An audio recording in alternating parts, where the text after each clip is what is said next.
Me shpejtësi skëter aksidenti tragjik të ura e Dajlanit, shoferi mori para barierat anësore dhe fluturoi për 300 metra. Një ngjarje rënd ndodhi mbrëmjen e djeshme rreth mesnatës ku një automjet u përplas me barierat anësore tek ura e Dajlanit, duke i marrë përpara dhe ka fluturuar 300 metra në ajër, duke rënë në një dyqan lulesh. Përpasoj ka humbur jetën një 18 vjeçare e cila ishte pasagjere në makinë, ndërsa shplagosur shoferi dhe 2 këmbësor të cilët ndodhen në spital për të marrë ndihmë mjekësore.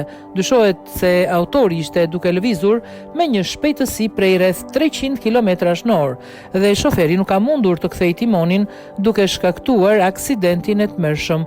Durrës informacion paraprak.